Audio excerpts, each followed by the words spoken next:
Shaza Akhtar. I am the English teacher in the primary section here, and the school is GEMS UIS. UIS is actually a pretty new school compared to the other schools around here, but initially we were known as our own English high school. So we have a legacy of legends coming out of our school.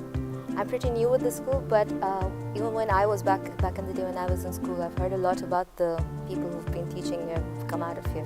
When I first stepped in, it was just for the very funny reason. I kind of missed being at school.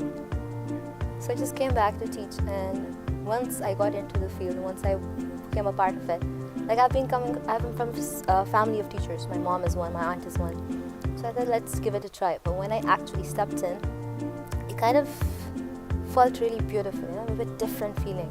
You have a new set of kids coming every year, and then you kind of form an attachment with them. And even years down the line, they come back and they greet you as if they've just met, they've just parted. So the feeling of being with the students, teaching them, learning from them. Like half the things on technology I've learned from my boys. They keep telling me, ma'am, did you know this phone has this? Did you know that car has that? So I'm totally unaware of those things, and they're like my newspapers, my tablets. First off, they need to understand that when the society thinks being a teacher is easy, they're just not speaking the truth. Because being a teacher is a very difficult job. It requires loads of patience and a large amount of sacrifice from your side. So if the child wants to be a teacher for a high pay scale or a reputation or something, that's not going to happen. It's like a social service kind of thing. I hope it's not filled with technology alone, because right now we see a switch from chalk and tailboard to a technology-oriented one. I kind of feel that technology is taking away the child's imagination as well. So if there's a right balance, like technology teaches you after you've learned how to imagine things.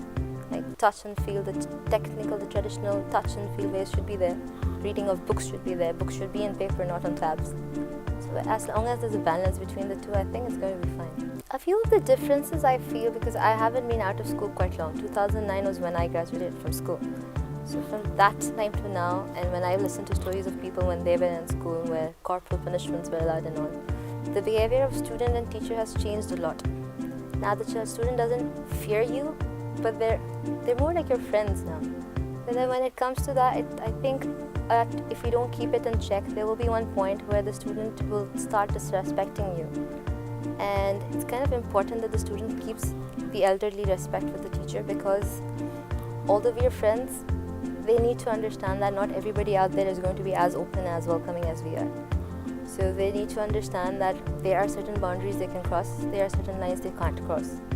So while being really friendly with them, while being at their level, while treating them as young people instead of children or kids like that, I think we should just teach them values as to where each person's respect lies and how you should treat or how you should deal with them.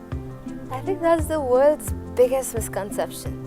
Being a teacher is a short duration work. The minute you go home, you're free from your responsibilities. That's the biggest joke of the century. I don't even have a family to look after yet, because I'm still single. But in my own household, I do not find enough time to do anything for myself. I'm always thinking about the school. I'm always thinking about my children. Everything I see, something on the stationery stand, I'm like, this will be nice in the school.